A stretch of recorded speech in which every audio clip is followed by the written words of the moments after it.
ਗੌਰਵ ਦੀ ਤੇ ਮੈਂ ਤੁਹਾਨੂੰ ਸਿੱਧੀ ਗੱਲ ਦੱਸਦਾ, ਤੁਸੀਂ 2 ਬਟਾਲੀਅਨ ਪੰਜਾਬ ਦੇ ਮੁੰਡਿਆਂ ਦੀਆਂ 2 ਬਟਾਲੀਅਨ, ਜ਼ਿਆਦਾ ਨਹੀਂ, ਸਿਰਫ 2 ਬਟਾਲੀਅਨ ਪੰਜਾਬ ਦੇ ਮੁੰਡਿਆਂ ਨੂੰ ਨਾ ਗੁਜਰਾਤ ਤੇ ਬਾਰਡਰ ਤੇ ਖੜਾ ਕਰ ਦੋ। ਆ ਮੇਜਰ ਗੌਰਵ ਆਰੀਆ ਆਪਣੀ ਧੋਤੀ ਲਾ ਕੇ ਨੱਠ ਜਾਊਗਾ, ਕਿਉਂਕਿ ਇਹ ਲੋਕ ਉਹ ਨੇ। ਮੇਜਰ ਦੀ ਹਿਸਟਰੀ ਸੁਣ ਲਓ, ਇਹ ਆਪਣੇ ਆਪ ਨੂੰ ਆਫੀਸਰ ਦੱਸਦਾ। ਜਿੰਨੇ ਵੀ ਆਫੀਸਰ ਨੇ, ਆਫੀਸਰ ਬਣੇ ਕਿੱਦਾਂ ਨੇ? ਜਿੱਲੇ ਲੜਾਈ ਹੁੰਦੀ ਸੀ ਮੋਹਰੇ ਤੇ ਸਿੱਖ ਲੜਦੇ ਹੁੰਦੇ ਸੀ। ਇਹ ਲੋਕ ਕੌਣ ਸਨ? ਇਹ ਸਾਬਣ ਪੀ ਕੇ ਬਿਮਾਰ ਹੋ ਜਾਂਦੇ ਸੀ ਤੇ ਫਿਰ ਆਪਣੀ ਛੁੱਟੀਆਂ ਤੇ ਚਲੇ ਜਾਂਦੇ ਸੀ ਜਿੱਲੇ ਲੜਾਈ ਹੁੰਦੀ ਸੀ।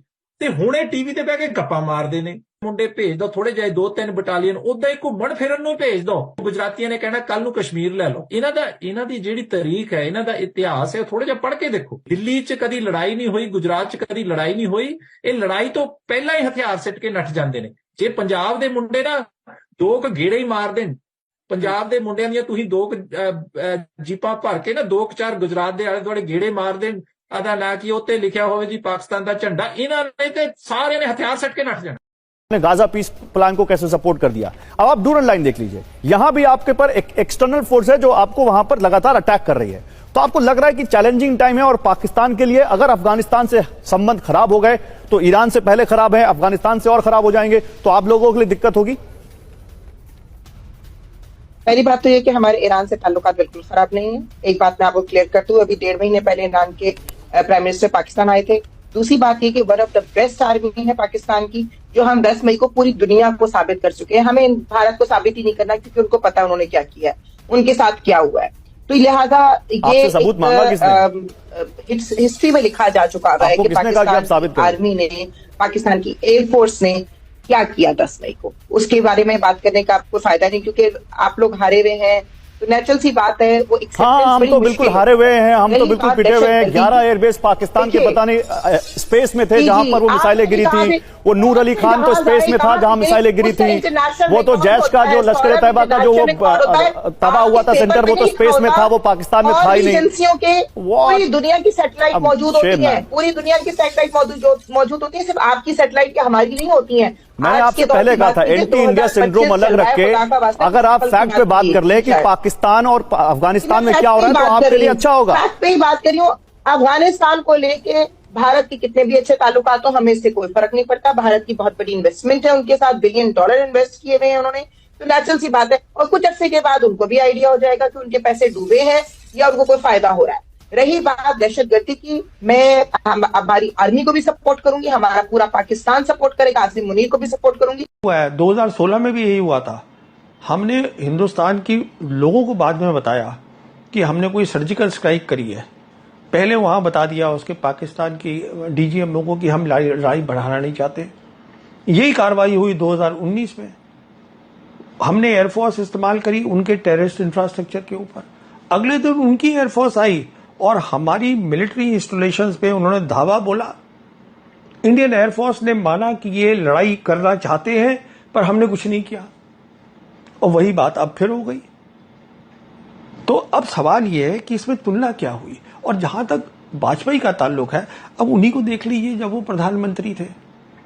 2001-2002 में उन्होंने ऑपरेशन पराक्रम करा, पूरी हिंदुस्तान की फौज को लगा दिया वहां पर, पाकिस्तान की जाइए आप बॉर्डर पे बैठ जाइए, जाके लड़ाई होगी। अब मई 2002 में कालू चक की किलिंग हुई कश्मीर के अंदर, जम्मू में, और उसके बाद प्रधानमंत्री ने अपने शायराना अंदाज में बोल दिया कि अब आर पार की लड़ाई होगी।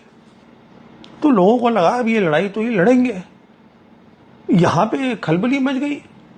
यहां साउथ ब्लॉक के अंदर जो उनके सलाहकार थे, national security adviser Brajesh Mishra, उन्होंने फौरन फोन किया American national security adviser Condoleezza Rice को, उनको मीटिंग से निकाला, उनसे ये दरख्वास्त करी कि देखिए आप वो बताइए प्रेसिडेंट बुश को कि जनरल मुशर्रफ से बात करें और बात को कम करें, टेम्परेचर्स को।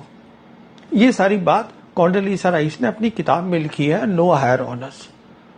तो ऐसा क्या है ये बीजेपी लीडर्स में, आप शुरू करते हैं फिर लड़ाई भी नहीं लड़ते।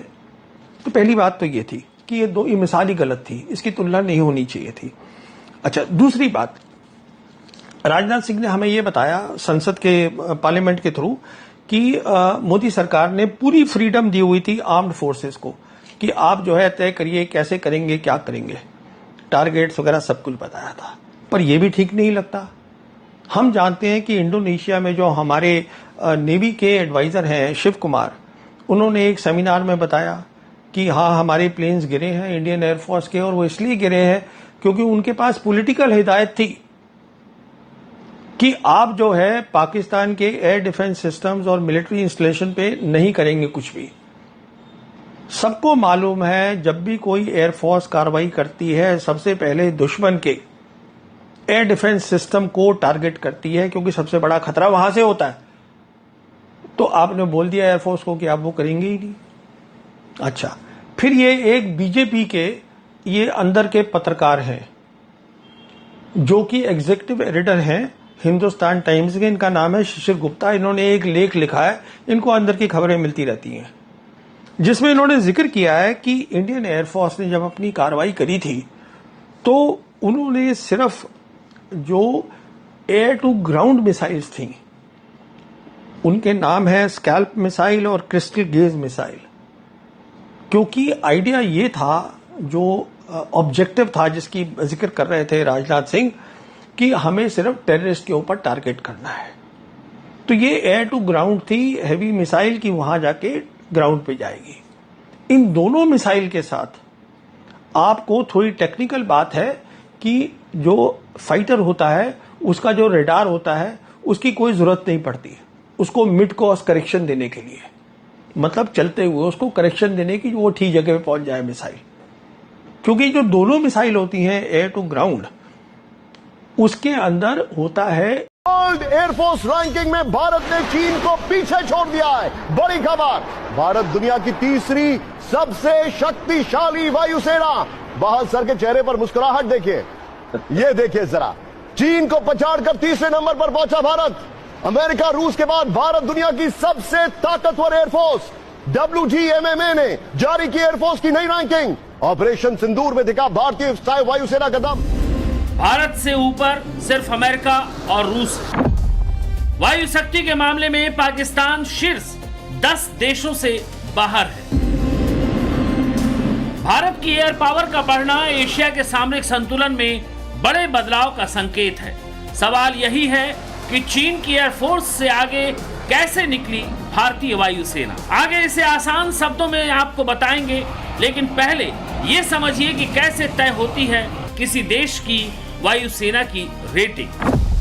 WDMMA रैंकिंग में 103 देश और 129 वायुसेनाएं शामिल हैं, जिसमें सेना, नौसेना और नेवल एविएशन ब्रांच भी शामिल है। इस रैंकिंग में दुनिया भर में कुल 48,082 विमानों पर नजर रखी गई। World directory of modern military aircraft यानी WMMA एयरफोर्स रखने वाले देशों को TVR देता है, और यही TVR यानी ट्रू वैल्यू रेटिंग देखकर अलग अलग देशों की एयरफोर्स की तुलना की जाती है। भारतीय वायुसेना की ट्रू वैल्यू रेटिंग यानी TVR 69.4 है, जबकि चीन की TVR 63.8 है। अमेरिका की TVR सबसे ज्यादा 242.9 है, वहीं रूस की ट्रू वैल्यू रेटिंग 142.4 है। जब किसी देश के एयरफोर्स की TVR की गणना की जाती है तो उसमें कई बातों का ध्यान रखा जाता है। मसलन सिर्फ विमानों की संख्या ही नहीं, बल्कि उनकी उपयोगिता, सामरिक भूमिका, रखरखाव और ऑपरेशन कैपेसिटी को भी परखा जाता है। TVR ऐसी गणना है जिसमें संख्यात्मक और गुणात्मक दोनों पक्षों को देखा जाता है। इसे ऐसे समझिए कि अगर किसी देश के पास विमानों की संख्या कम है लेकिन वो अल्ट्रा मॉडर्न और समर्थ है, तो उस देश की संख्या बेहतर हो सकती है। जहां तक सवाल भारतीय एयरफोर्स का है, तो बीते कुछ सालों में इंडियन एयरफोर्स ने मॉडर्न फाइटर जेट और उन्नत प्रणालियां अपनाई हैं, जैसे कि राफेल, सुखोई 30 MKI और तेजस के अल्ट्रा मॉडर्न संस्करण। ड्रोन और टोही विमान भी भारतीय बेड़े में शामिल किए गए हैं, जो TVR को बेहतर करती है, क्योंकि ये दर्शाता है कि इंडियन एयरफोर्स की फ्लीट काफी उन्नत है। भारत के पास 1716 एलिमेंट है। इसमें 31.6% फाइटर जेट, 29% हेलीकॉप्टर और 21.8% ट्रेनर एयरक्राफ्ट है। भारतीय वायुसेना ने यह सुनिश्चित किया है कि विमान बेड़ा एक संतुलित मिश्रण हो, बेड़े में लड़ाकू, परिवहन, निगरानी,